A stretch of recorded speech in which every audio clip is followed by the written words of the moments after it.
going to get started with our second community panel. It's entitled Redeeming the Dream.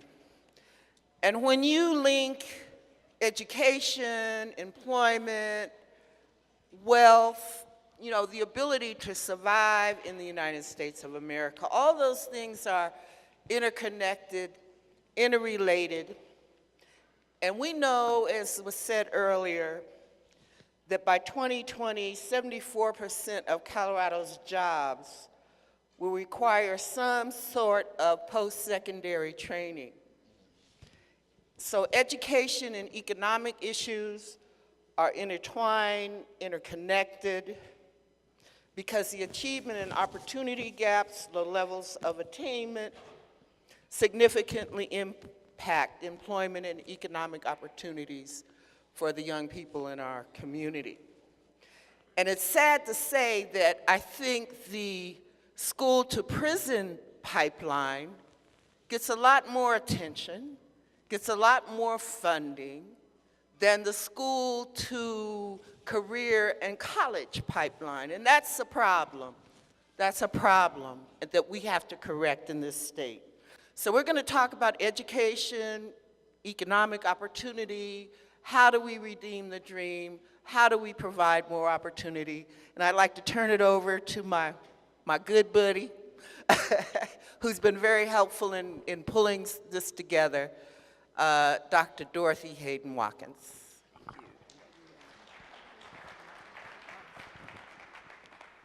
Good afternoon. Good afternoon. Thank you. It has been a very long day, but a very inspiring day, correct? I want to just take a minute and give a shout out to the young people who spoke ahead of us.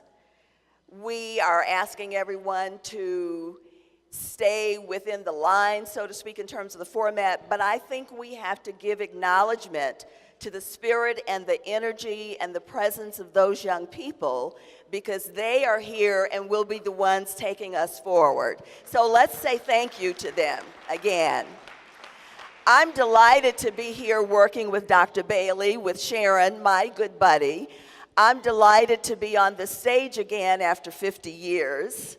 Some of you in the audience, I see you, alumni, Manual High School.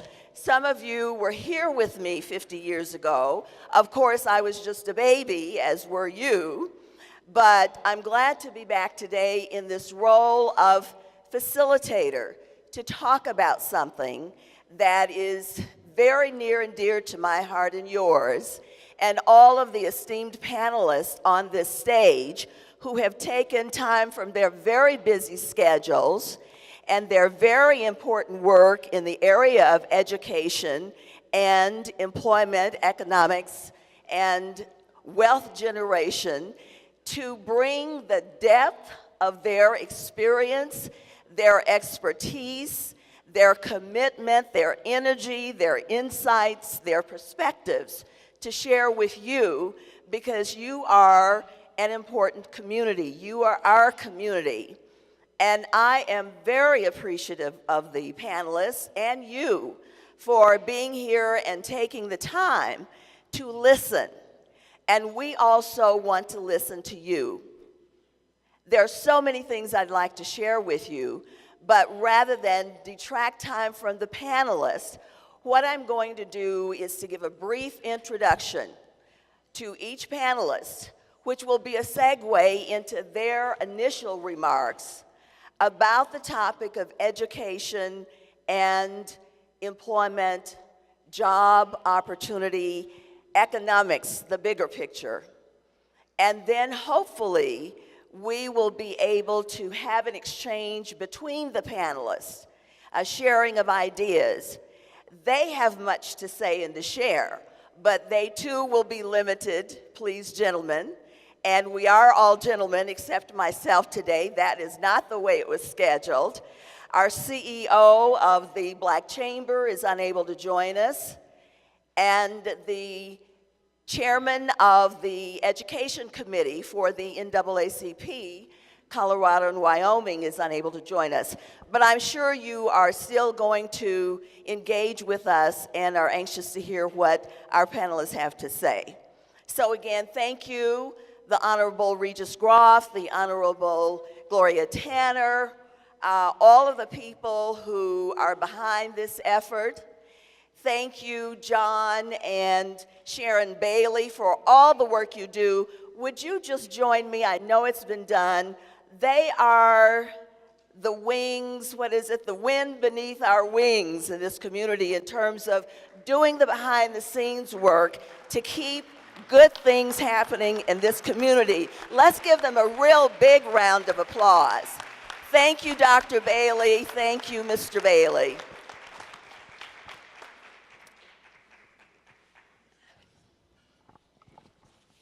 Dr. Myron Anderson is Associate to the President for Diversity and Associate Professor of Education and Technology at Metropolitan State University. And I decided to start with you, sir, because I think one of the things we're trying to do is to take a big picture view of this issue of education and economics from the macro perspective. And this is coming from people who are decision makers, every day making decisions, influencing policy, determining budget allocations and implementation of other regulations, of legislation that influence what happens in our schools and in the workplace.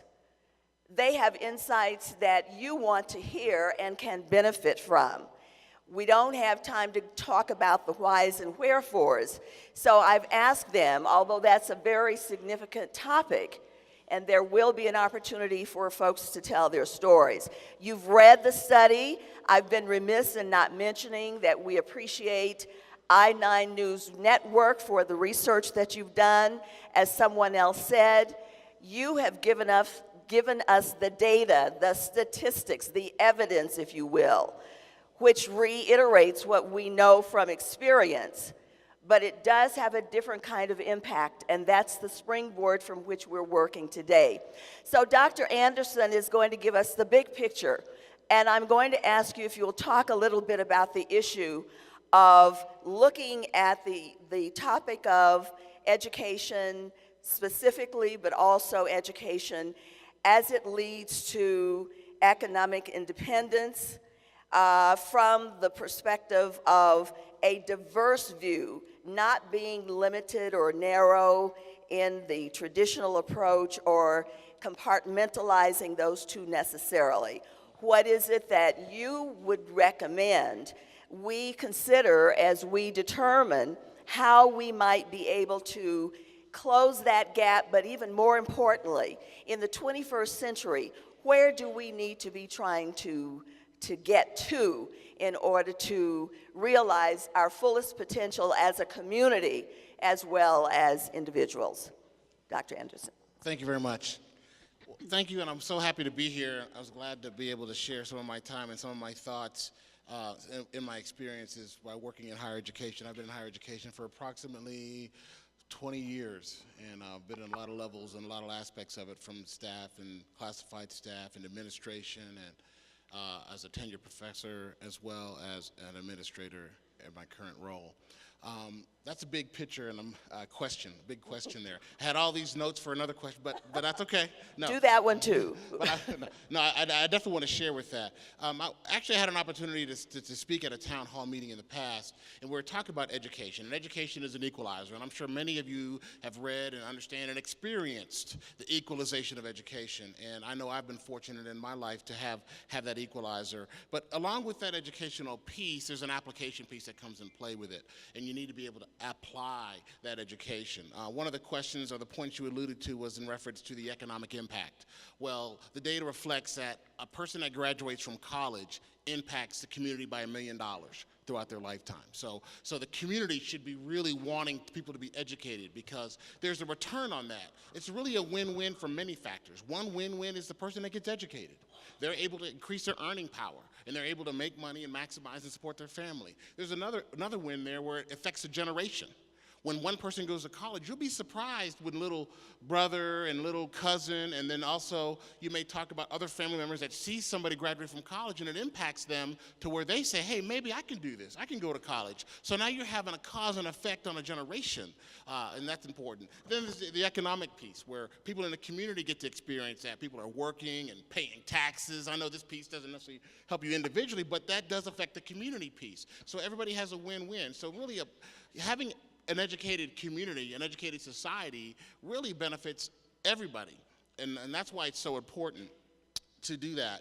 And then I always think about access and connections and how can we really make this happen. I mean, I work at Metropolitan State University of Denver, and we do a lot of applied research. So it's nice to talk about the theoretical framework and how things are done, and we spend our time doing that research, but also how do you connect the dots and take it to that next step and put it in motion? And I think access is one of those things for education. How can we create a platform, an opportunity, an avenue, a community, or an education society where there is ability and access for you to get there?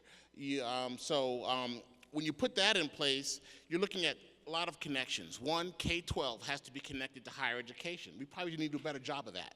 You know, sometimes there's a disconnect when you get out of high school and where you're going to college. Two, I think higher education has to do a better job of connecting to K-12. But the other connection is the community. I think the community is very important in this educational process. What is being said? How do we, talk to our youngsters about going to college? How can we support the education process? And then, so those three things have to come together in order to make this excellent program, if you will. It's not one or the other. It's not a blame game. It's how can we work collectively to look at how do we educate our society. Now, talked about the macro level. I think I don't want to go too long, so Briefly, and then what we hope we'll be able to do is to come back and each of you can expound further on your primary recommendation. Two more points in, and then I will definitely hand off the microphone. The macro level, it goes back to policy. It goes back to government and legislature. How can we put policies in place to where we can increase access and promote young folks going into education, whether it's in the K-12 or higher education system? I happen to be a part of Metro State University's tuition bill, where they had a price on tuition for in-state students that were non-documented. That's an access point. We created an opportunity to have more people come to college. You may have heard about that.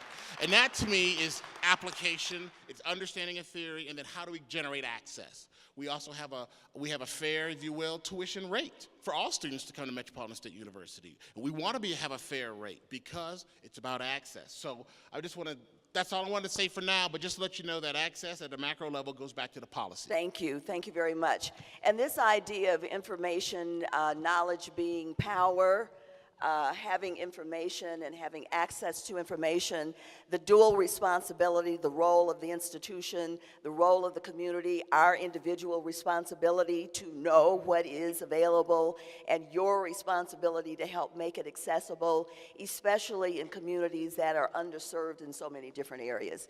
Thank you very much, Dr. Anderson. Dr. Eugene Wilkerson, Al, thank you very much for joining us along with our other esteemed panelists.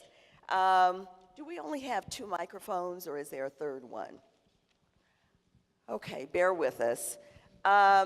Dr. Wilkerson is Assistant Professor of Nonprofit Management and Global Nonprofit Leadership in the Nonprofit Global Leadership Department at Regis University. You know what they say about us with all these long titles. But at any rate, Al has wealth and breadth of experience in the area of human resources management, but also what piqued my interest is some of the unique things you're doing there as it relates to taking, again, a different look at how we can help to educate the broader community and some of the needs that exist now and going forward in the 21st century beyond the traditional student who is going to or seeking a post-high school education. Absolutely. Thank you, Dorothy, and thank you, everyone, for having me here today. And actually, I want to build on two things that I've heard since I've had a chance to sit and talk with you. One is I want to pull forward from the previous panel. There was a gentleman who talked about, and he said, listen, you know, we have a lot of programs here for kids and for kids who are in K-12, but we can't forget about those folks who are already out of college. And for those folks, out of high school, and for whom life has happened. These folks they have kids, they have jobs, but more importantly, they have a wealth of experience that they can bring into higher education when they begin to seek their degrees. What we know from the statistics is that about 10 million students will be over the age of 25 by 2020. And based on the demographics, many of these students will be people of color, Latino, African American. So higher education has to do a better job of gearing programs to building these students up. And I really want to engage my colleagues. I'm just going to make 2 quick points and then pass the microphone on. I agree with Dr. Anderson. You know, when you think about it, it really comes back to policy. And what are those access points that we can use to get folks into education? Number one would be prior learning assessments. That's really critical in higher education. There are folks out there, again, that have the experience necessary. They don't need to start at the beginning. They need a jump start. They need a help so that they can get into the system and move through at a faster rate. And there are programs in place at Regis University and many other places that are trying to get that done. Another point is partnering with government, nonprofit, and the private sector so that when students come into higher education, you immediately start to connect them with employers, whether it's through jobs or through internships or service learning programs, so that they have an opportunity to immediately start to connect and get that additional experience they need. What we're looking for are segues to move those access points along so that we can be more successful. So I'll be quiet now and look forward to hearing from my fellow panelists. All right, thank you, Dr. Wilkerson. Thank you. I'm going to skip to talk about work and jobs and economics and generating wealth. And I'm looking at a fellow Manual High School alumni who has been extremely successful, as have many Manual High School, Denver Public School students, graduates, and we're proud of that.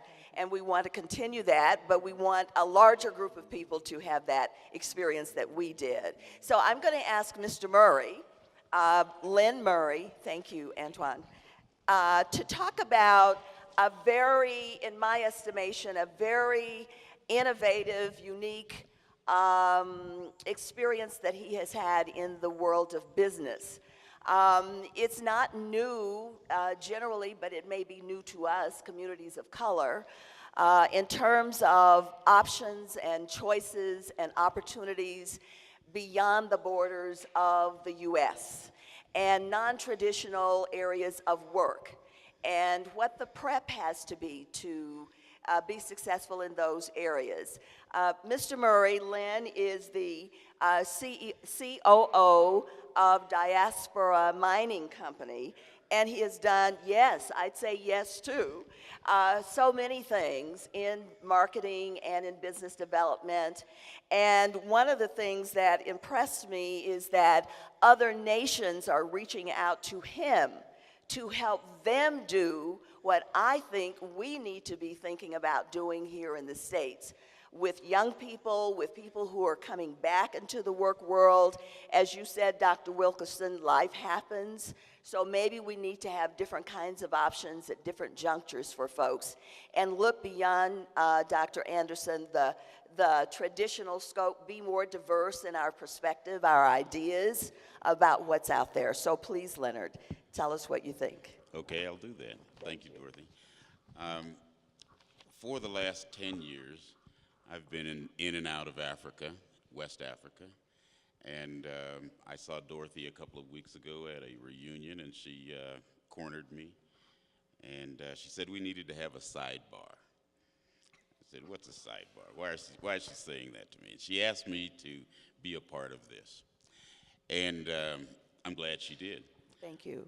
I read the Losing Ground document, front to back, top to bottom, looked at all of the charts, looked at the interviews, and my comment to myself was, wow. What has happened to us? What has happened to Denver? And as Dorothy says, I'm a Manuelite. And there's a lot of us here that are Manuelites and products of the Denver public school systems. For me, it was elementary school, Cole Junior High School, and then Manual, and then on to Greeley, almost on to Greeley, and then to California to finish my undergraduate and graduate work. But as we look at what can we do as a group of people, I think we need to be able to look at what generates revenue, what generates income, what generates wealth for us. Everyone knows that, not everyone, but most of us know that small businesses generate most of the jobs and most of the revenue in our communities. After I read this document, I was shamed into looking at myself and said, where have you been for 10 years? I was in Africa, but that still doesn't mean that I shouldn't be a part of the community. And I'm sure there's lots of people out there today that will say to themselves, oh, someone else will do it, or I'm too busy, or whatever the case may be. No, you're not. I was supposed to be in Africa Thursday. And after I read this document, I said, there's no way I'm going to miss this summit. No way will I miss this summit. And that's because Dorothy needed a sidebar with me. So as I look at it, I say, okay, how can we do things that are different? And I've heard Dr. Wilkerson, I've heard Dr. Anderson talk about collaboration. We've talked about different ways to make students work, to make people work, but we haven't talked about how do we make small business work. The same model that you use for students, we can use for businesses. We've let a lot of large businesses off the hook. And there's a phenomenon that's occurring right now in this outsourcing that happened 10 years, 15 years ago. There's now insourcing. Let's get on the front side of the power curve and understand what we can do with the insourcing. Once those jobs come back, who's going to be ready to fill those jobs? Which companies are going to be ready to address the needs of large companies that are going to be insourcing those jobs back here into America? The universities, the government institutions that can address, talk with, negotiate with large businesses should not let them off the hook. They should be a part of this overall plan that allows for small businesses, and I'm Afrocentric, African American businesses to take part in this insourcing and creation of wealth. The banks, the large businesses, they've made obscene money over the last 10 years. The legislation from George Bush going all the way back to Ronald Reagan caused taxation to be a little different for them. They got off the hook when the banking industry collapsed, when the markets collapsed. Their CEOs didn't go to jail, but we sure lost our homes. We lost our businesses, and no one's paying for that. So let's put them back on the hook. Let's say you need to be good corporate citizens, and you need to be a part of a plan that allows small businesses to make it in America, and right here in Denver. Dorothy wanted me to talk a little bit about the international business. Over the last 3 years or so, I've been involved in a mining activity. I own a mine in Mali. I own I own 3 mines in Conakry, Guinea, and oil rights to offshore drilling in Guinea and Guinea-Bissau. Doesn't mean much. While it sounds like a lot, it doesn't mean much yet. This says that there are other ways for us as black people to do business, 2 months ago, I took a young man with me to Guinea, and he's a guy that owns an apparel business. He was quiet for 3 days, and he was quiet because he looked at the market, and all he could say was, wow.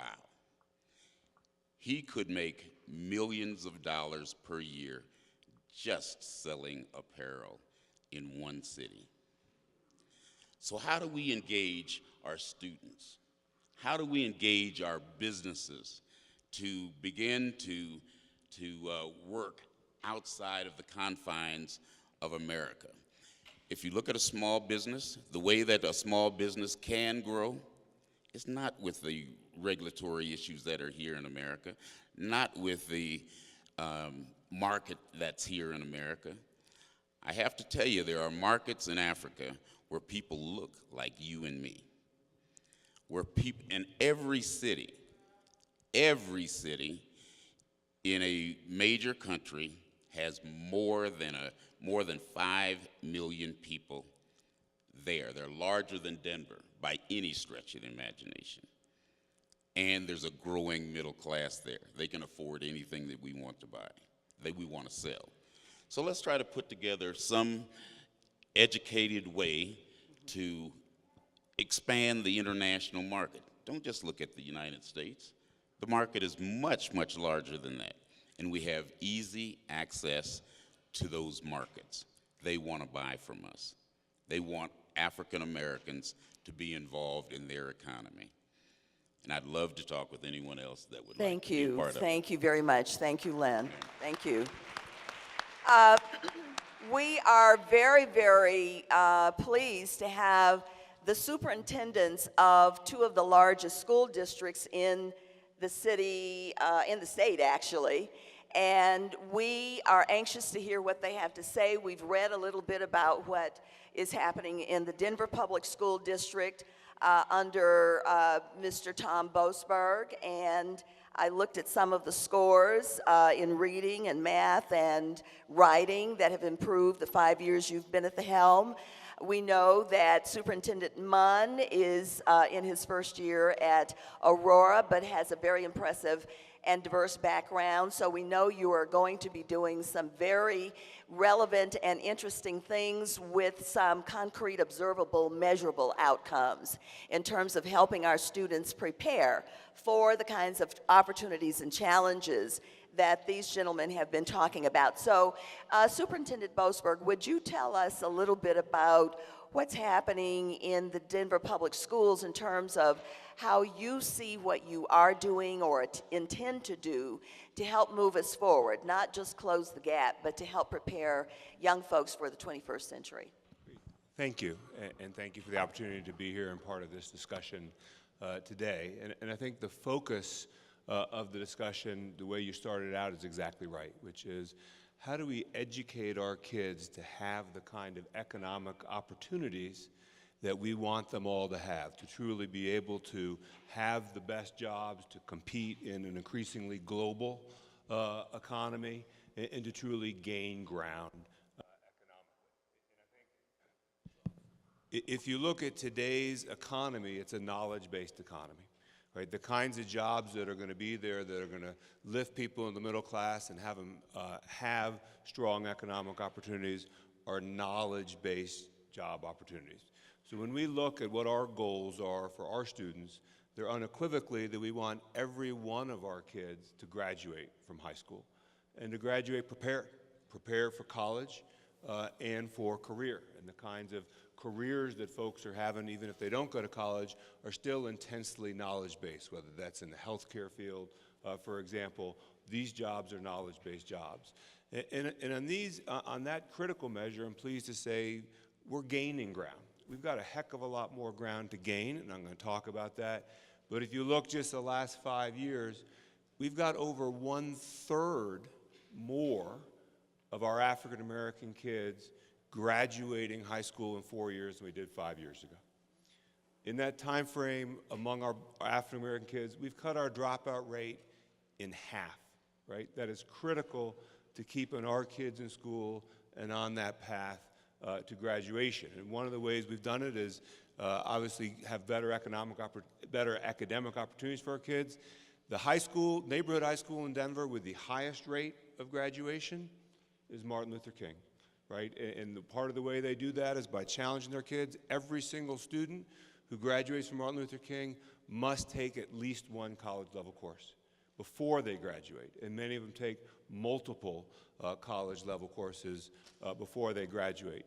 You know, on the area of discipline, which has long been a very significant concern, we've reduced our number of out-of-school suspensions of our African-American kids by over a third in the last 4 years. We've reduced the expulsions by over a third. And that's been critical to keeping our kids in school. We've more than doubled the number of African-American kids who are taking advanced placement courses, college-level courses while still in high school, and passing those courses.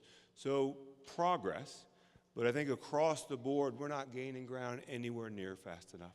Our progress isn't anywhere near the kind of pace it needs to be at the position where every one of our kids is on track from the time they enter the Denver Public Schools to the time they graduate, to go on and graduate and be ready for college and career. So as I look at things going forward, I think there are 4 critical areas that we're trying to focus on that we think will help us accelerate the rate of progress and accelerate that rate of change, which today is not moving at anywhere near the kind of rate that we need it to and that we want it to. And I think first, it starts with having unequivocally high expectations for every kid.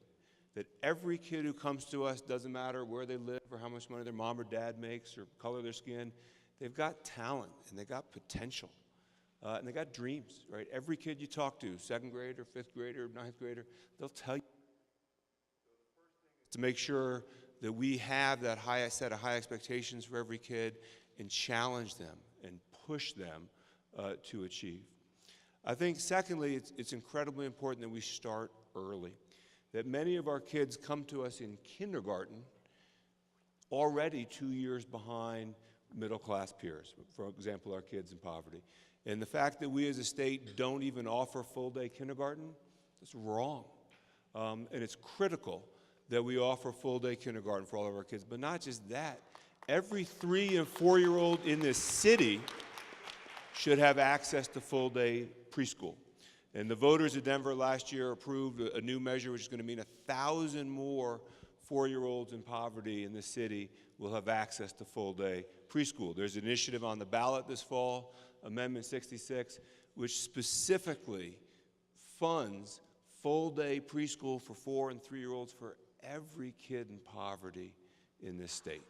So that is also critical. Thirdly, our teachers, right? Everything is clear. The most important factor in the education of our children is the quality of our teachers. And we need to make sure we're attracting, we're retaining, we're developing the highest quality teachers, that we're doing a better job attracting teachers who look like our kids, right? There's still significant disproportionality of our teachers compared to our kids. And I'm happy to talk about some of the recruiting work we're doing, for example, at our historically black colleges and universities and other programs to bring in mid-career professionals into teaching. But we've got to have high-quality teachers who push and challenge our kids, who are more diverse, and whatever their race or ethnicity is, have a true cultural competency and understanding and sensitivity of the backgrounds and the cultural context in which our kids live and come to us. And then fourthly, families. That parents play such a critical role in the education of our kids. And it's very important that we reach out to parents in their homes where they are and work with them. So for example, one of the things that we've worked hard to expand, 4 years ago we had one school in the district where the teachers made regular visits to the homes of their students to meet with the parents and talk with the parents about how they can work together as partners to help their kids. We've invested in that. We now have over 50 schools in the district where the teachers are visiting the homes and talking to the parents, to the guardians of those kids about how they can work together to achieve the dreams of their kids. Thank you. Thank you very much. Thank you. You said so many things I hope we can follow up on. We know that teachers work so hard. And we know that families work real hard and still want to support their kids. And the idea of having teachers go into the homes, I think, sends a welcoming message that parents need to hear. I think teacher accountability and teacher rewards, acknowledgement, recognition when they do well is important. They are the front line, and accountability goes with the rewards, or vice versa. The contributions that you're getting, the gifts and such, and the bond last year that allows you to start the 4-year-olds coming in who would not otherwise be able to get that experience, where some of our kids are able to get it because of their parents' economic status. But we're talking about all our kids. And finally, without saying too much before Superintendent Munn speaks, this idea of this issue of diversity, of representation in the public school system at all levels, the idea of inclusion, Dr. Anderson, in terms of diversity, absolutely applies. This problem wasn't created just by the African American community, that is, inadequate education. And everybody has a responsibility to help make it better. All of us do. And that means teachers and principals and assistants and other educators of all colors and hues, of every gender and such. So I'm glad to hear you say that. We can't keep doing the same thing if we want to get a different result. But I applaud the positives that you've identified. I just think we need to talk more about them. I think the community needs to know more about those improvements and some of the accomplishments. So let's say thank you again. DPS is a huge part of this whole formula that we're talking about. And Superintendent Munn, you know, some of us have gone many different places in the course of our lifetime. I note that you spent some time in Nebraska, as did I. We never know where we're going to end up, though, do we? And you and your colleague there have come to the superintendency of your districts in very unorthodox ways. Maybe not very unorthodox, but somewhat unusual ways. Now U.S. Senator Bennett is the culprit, responsible for your being here in DPS, if we want to have a little bit of fun here. And I know a little bit about you, Superintendent Munn, in that you have worked in both the Ritter and the Hickenlooper administrations. And actually, you were the director of one of my old agencies. So I know you have a lot going and a lot of challenges. What are your thoughts about what you can do in your leadership capacity to help communities of color, students of color in particular, but we care about all the kids, but where we see these inadequacies and disparities, your expertise and experience have taught you much, I'm sure. What are your thoughts? Well, thank you for the opportunity, and thank you, Regis, Gloria, and John, and Sharon, for what you're doing today and bringing us all together. For those of you who aren't as familiar with Aurora Public Schools as you might be with DPS, we have a little over 40,000 students, 55% Hispanic, 18% Black, 17% white, and the rest are various races and mixes. And we're very excited about that diversity that we have and who we are as a district. I think one of the points Tom talked about is very important. As it relates to all those students, my job is to accelerate the learning for every APS student every day.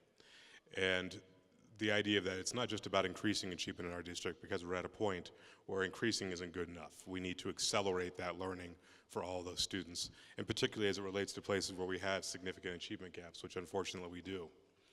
As it relates to me, you know, in talking about today, it's not as relevant to talk about what we've done the last couple of years because I'm a little under 3 months into the job. So let me talk more about kind of what I see and what I'm plotting out and kind of the path forward. And let me talk about that in 3 particular points. As was mentioned, I have a diverse background. I didn't serve in the Hickenlooper administration, but I was in the Ritter administration in a couple of different places. Excuse me. Oh, that's okay. I like John too. But immediately before that and before the job as an APS, I'm a lawyer by training and by practice, and spent many years practicing in a very large corporate law firm. And one of the nice things about the law firm atmosphere, and I guess nice is all a matter of perspective, is that nobody really cares about your feelings, right? Nobody really cares how you feel. Nobody really cares what you believe.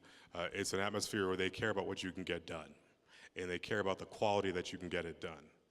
And there's value in that perspective, not to say that you should just ignore and trample people, but there's value in having that clarity about having that as a focus. And that's very important to me as I think about the responsibility that we as adults have in the APS system. I think a lot of people think about equity in terms of equity needs to be won, and I think about that equity needs to be done. I'm less concerned about the winning than I am the doing, and making sure that every day we are doing the things, that we are treating the students, that we are treating families in a way that makes sure that we achieve equity and that we are practicing equity across our classrooms. And I think that will have a significant impact when you talk about the challenges that we have a very diverse district, but we don't have a very diverse staff serving the needs of that district. And so it's very important that we think about and look at those practices. The second thing that I think about is the context in which we teach, and the context in which we do that learning environment. I think, I want to say over a certain period of time that when you think about the teaching and learning, it all comes out of the context largely of a majority perspective. And we understand why that is, but sometimes that context is not relevant to the students that we have in front of us. And we need to be thinking about what is the context that is relevant to those students so that we facilitate their learning, so that we facilitate their education, and that we change our viewpoints so that we're not always providing that contextual learning from that majority standpoint. Now, our kids need to be able to decode. They need to be able to be conversant in all different aspects. But we need to, as educators, be able to provide a context in order to develop and build their educational atmosphere. And then the third point is really trying to get an understanding about why we do what we do. And I think back probably 15, 20 years ago, at least from my perspective, in the education world, and this is really talking about some of the business world as well, it became a position where education in schools existed to serve industry, as if we were producing things for industry to then use to develop and build. And now it's important that we make sure our kids are prepared for business. But what we're focusing on in Aurora, and what I think education should be focusing on, is that we exist to serve the communities that we're in. We don't exist to serve industry. We don't exist to serve those outside forces. We exist to serve the community. And if you looked at APS, if you asked anybody who works in APS and asked them what their job description is, everybody who works in APS should tell you that their job description ends with the phrase, my community needs me to do my job. Because we are very focused on that idea that we exist to serve that community. Thank you very much. We appreciate that. And we wish you the best. A lot of our children are in the Aurora Public Schools, families, and we are one community, even though we have geographically and in terms of our post office zip codes, a little bit of difference there, but thank you very much for where it appears you are headed. Now, who appointed you to the Colorado State Higher Education Board? Governor Ritter. All right, okay, thank you. Thank you very much. Hurrying along, we'll have a sidebar after this so I can get my facts straight. I want to ask our business persons if you will now talk to us about the here and now. How did you get where you are? What are you doing in business? Especially as you partner with other businesses, as you look creatively and innovatively for resources that are available for women and minority small business ventures, and for folks who want to become entrepreneurs. What are the lessons you've learned that can be helpful today in bridging that gap to give young folks and not so young folks other options in terms of jobs, careers, opportunities to become economically self-sufficient, and in the long term, we're looking to hopefully have more folks coming from communities of color who are able to generate wealth, not just be, although that's very important, to be successful in terms of economic independence. What kinds of recommendations do you have for us today? Okay, and I'll give you a little background. I joined the panel late, so you don't have my background. I'm an attorney. My name is Walter Jones by profession. I have a consulting firm, the Community Economic Development Group. I spent over 30 years in the city and county of Denver developing economic programs with various sectors of government to include minority and women-owned companies. I received an award at the White House back in the 80s for the Small Business Lawyer of the Year nationally, and I have enjoyed my work. It's been a little bit different than the career of most lawyers. But you've raised a number of really good points today. And I just want to kind of start at the end, okay? I've been making Fine, notes. thank you. There's a way to grow small businesses and minority businesses, and it's through partnership or relationship with large businesses. It is almost impossible to start a small business on your own and grow it and have the capital resources and the personnel resources you need to be successful. I did that. I worked with the largest construction company that is headquartered in Colorado. We worked all over the country. We renovated the Pentagon after the bombing. It was over $1 billion. We grew businesses. We grew minority businesses right here in the city of Denver, and so that they grew out of the program, they went off to become very successful businesses, and they are critical, critical elements, foundations for the economic success within this community. The problem is we're doing very little of that in very many places. In the Declaration of Independence for the creation of this company, it says, "We hold these truths to be self-evident, that all men and women are created equal and endowed by their Creator, capital C, with certain inalienable rights. Those rights are life, you got to be alive to enjoy them, liberty, you have your freedom, you're not incarcerated, and the pursuit of happiness." Well, what they call the pursuit of happiness today is totally within the economic sphere. Can you get medical services? Do you have enough food? Do you have adequate housing?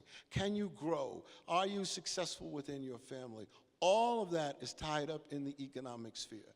Now, let me tell you what Martin Luther King almost concentrated on in his last years. He said, "We have made profound impacts in the civil rights era. We considered lunch counters and we've removed Jim Crow laws." He said, "We have hardly touched the first rung on the ladder of economic empowerment and rights for African Americans in this country."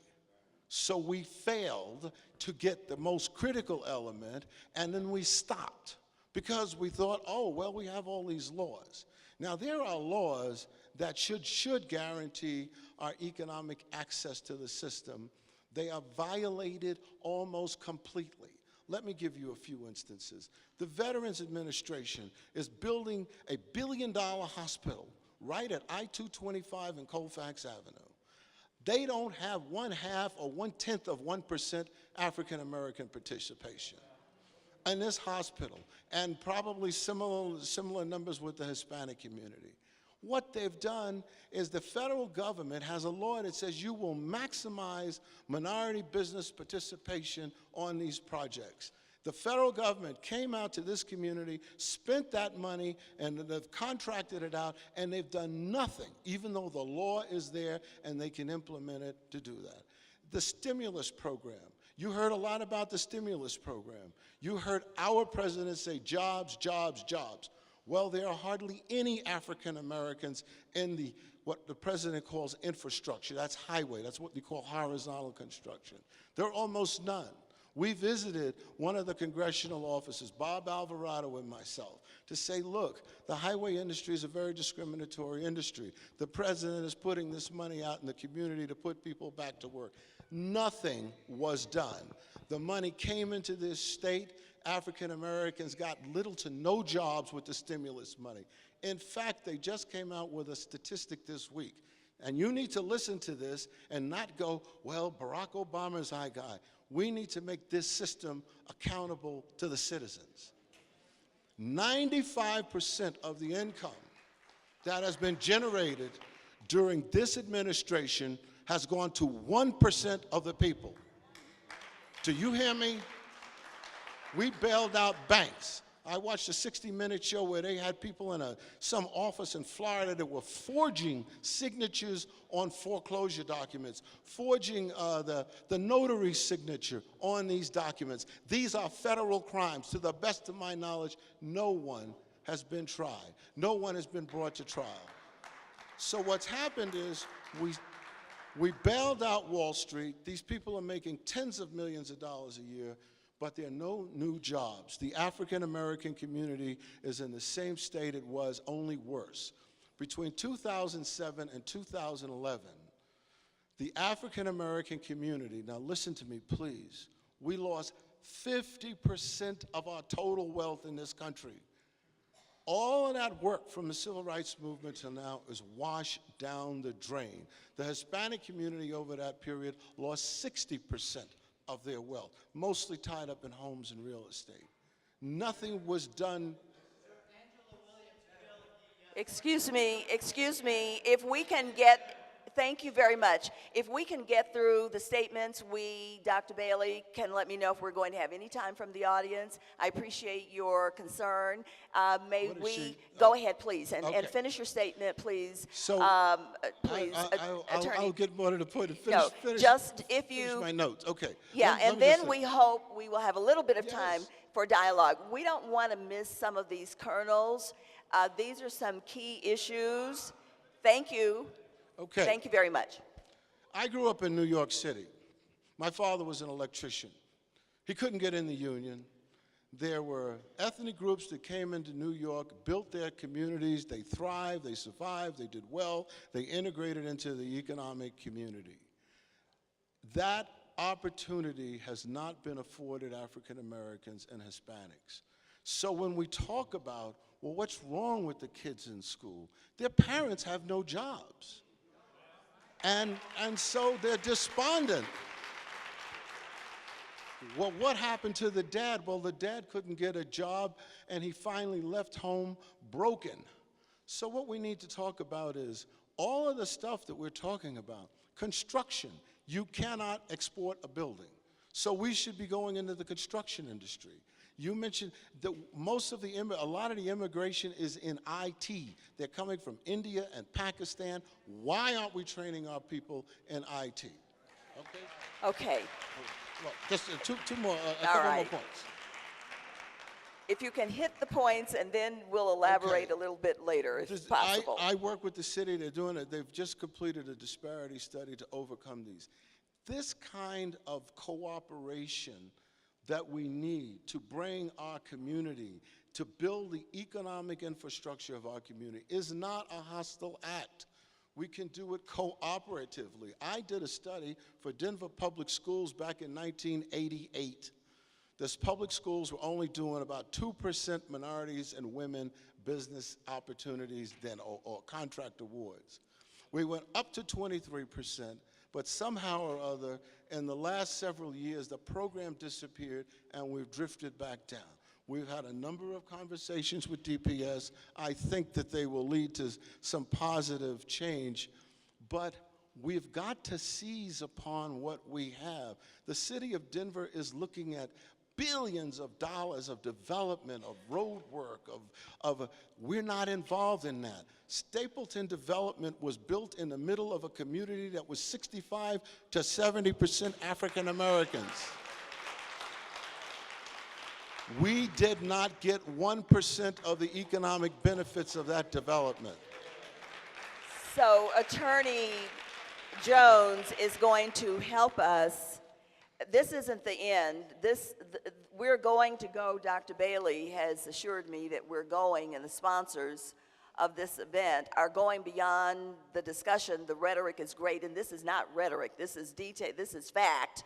But I think going beyond this is very important. The construction trades, infrastructure, the building arena, those are jobs that we need to be saying to young people, young men and women. Those are honorable, noble jobs and well-paying jobs. Jesus was a carpenter. We have a role to play in that as well. And finally, our entrepreneur over here, who is our Mr. Esteemed Businessman, would you please tell us your thoughts, Mr. Scott?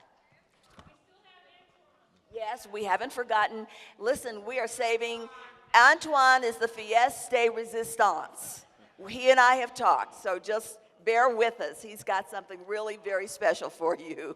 Thank you, Billy. Well, anything that we do in the future kind of ties into the life's work of Senator Groff, Senator Tanner, John and Sharon, Bailey, and I certainly want to throw my heart out for those people. Ladies and gentlemen, I'm representing FairShareJobs.org, Fair Share Jobs, Inc. We are very narrowly focused on the employment of the unemployed black worker. So the people, please keep in mind that when you applaud, the person next to you may not hear. The people that we represent are not here today. We are specifically focused, passionately and aggressively, to represent the unemployed black worker. The 14.7% unemployment rate among blacks in Colorado translates into 20 to 30% unemployment among black males between the ages of 14 and 29 years old. We are very focused on these Americans, and I can promise you from the bottom of my heart, in a short amount of time, we will decrease this tragic unemployment rate among these people. Although they're not in the, I'd be surprised if there's an unemployed person in this room. Our hearts will be working professionally and very diligently to employ these people. As you leave here today, you will drive by several construction projects throughout the metro area, the 7-county area. You will probably see 0 black workers. I can guarantee you in a short amount of time we will change that number. We will don't need to say anything about me. There isn't really much about me. I just want to comment on the economic development issue of black families briefly. The Gaylord Project, you guys know a lot about, is very interesting for Colorado. It directly involves the Marriott International Corporation. This facility is enormous. It will compete with 11 other facilities around the world in the hospitality industry. It will immediately hire 10,000 workers, developing into about 15,000 workers. Initially, we're only asking, and I think we have, a minimum of 2,500 workers who are from the unemployed black pool of workers. At a minimum of $22 an hour, you can get your calculators out later, that's going to translate in roughly, at a minimum, $105 million per year in black families for those first 4 years. We think in a short amount of time we'll be able to prove, those of you who are interested, prove to you that we've accomplished that goal at that minimum, and hopefully somewhat better.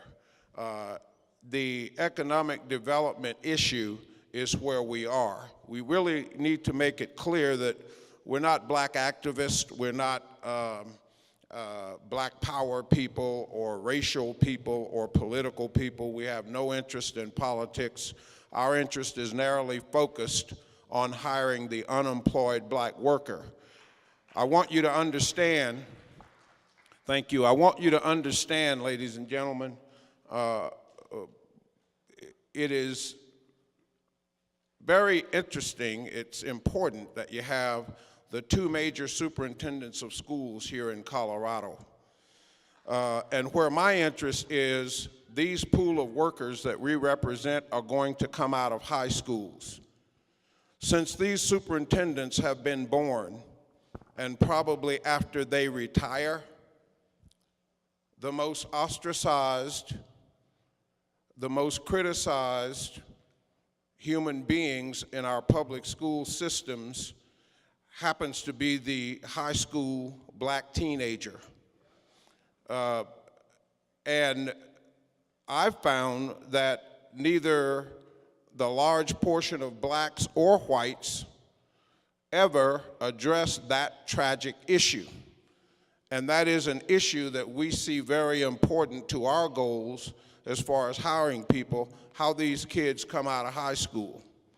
Right now, and I was very happy to hear the comments about the expulsions. Right now, young black teenagers are expelled from high school at a rate of 11 to 1. My grandfather is white. Almost 90% of my clients are white. And I know for a fact that black teenagers are not 11 times worse than white teenagers.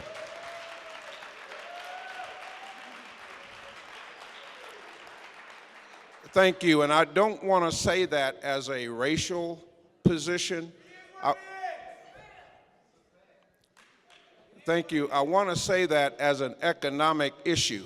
These people are qualified, they are emotionally talented to earn the same as the top level people of any community in our country.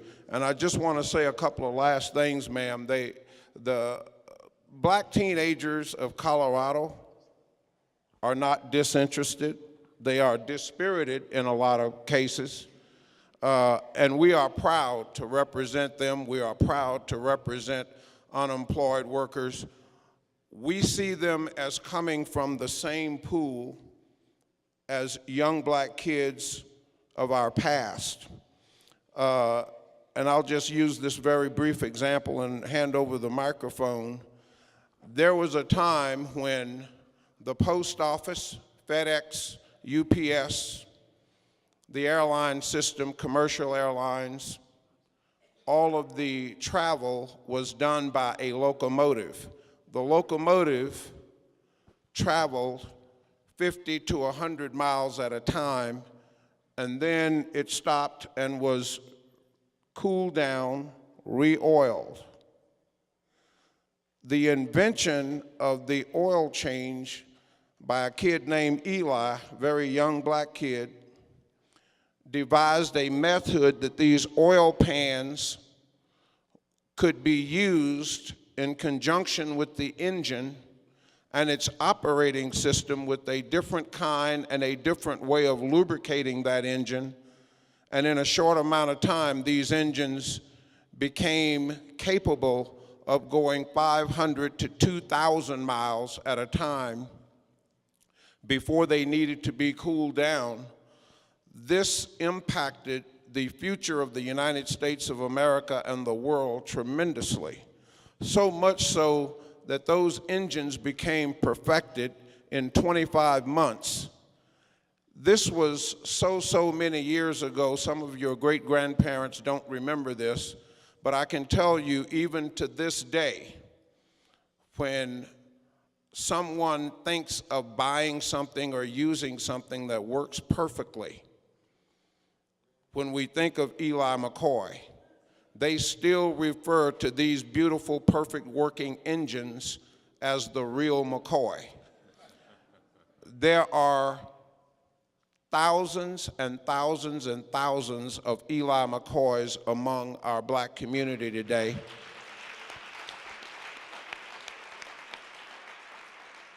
And we're just very proud to tell you that Fair Share Jobs is here to represent them. And we hope you all keep up with us and support us in that effort. Thank you very much. Thank you very much. Thank you, Mr. Scott. And we do wish you the very best, and we will be looking to see the results of your efforts. And now the clamor for our closer. He is going to pull all of this together.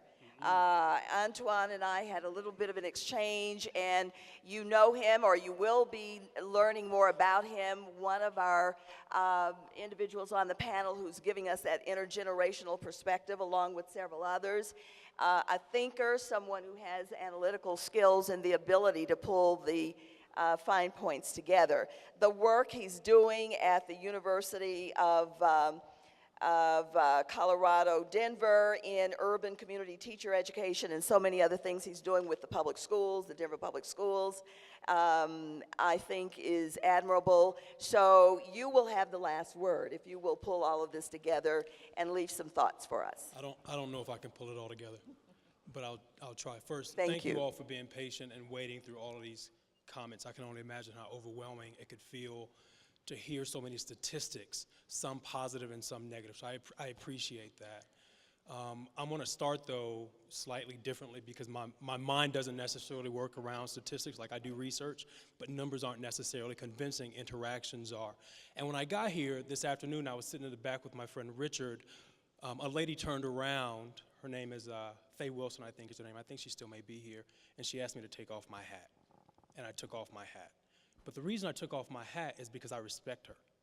There are a couple of women who were in the audience, Mary Sam and Erlene Brown, whom I respect because they have taken the time, despite my degrees, to teach me how to think about the local community and see my role as supporting the community. And one of the things that seems to me to be missing in this dialogue about what it takes to take back ground, recognize whether or not we're losing ground, is the conversation that elders have had with youth in the past. When I was a little boy, there was a woman who lived next door to me. Her name was Miss Puddin. That was her name. I don't know what her real name was, but we called her Miss Puddin. And she had my grandmother, who raised me at the time, she had her permission to spank me, to correct me, and then she'd go and tell my grandmother about it. And I think that's an interesting thing that seems to be missing because I've got 2 kids, and my neighbors do not speak to my kids. Right? They don't speak to them. If my kids are doing something wrong, they're 4 and 8, they don't make mistakes, right? Because my kids are perfect. But if they were to do something wrong, I'm not sure that my neighbors would say anything to them. And so the issue about like education and what it takes to get youth to believe that going to school will prepare them for an adulthood is missing because the models seem to have become silent. The examples of what young people are supposed to be striving for, believing about, having a sense of self-worth and self-image seems to have broken down, and that is not their fault. Part of it's my fault, right? I'm the youngest person on the panel, and I wanted to go last because I appreciate hearing other people thinking. But I'm not sure that the only outcome, no offense, of like going to school and getting an education is just so that you can get a good job. Kids need jobs, right? But if the only outcome that we focus on is that they do well on a test and that they get a job, then we're still communicating the message that they should take what they earn and go somewhere else and do with it what belongs to them. Not the sense that this community needs you, bring that back to this community and use it to our benefit. And I think that's an important message. I think that's a really, really missing but important message, right? No criticism for anyone else's perspective. I'm just telling you what I think. Now, Dr. Watkins asked me to think about a couple of points, right? 2 or 3 bullets. I've got 3. I'll try and make them short. First one, when we talk about education, I'm not sure that we're talking about the same thing, right? To me, education is not what happens when a kid goes to school and ends when the bell rings and it's time for them to come home. That's school. That's an institution. We need it. Maybe it's doing what it's supposed to do. Maybe achievement gap is not a surprise. Education is different. Education has to do with the development of an individual over the lifespan, from birth to death.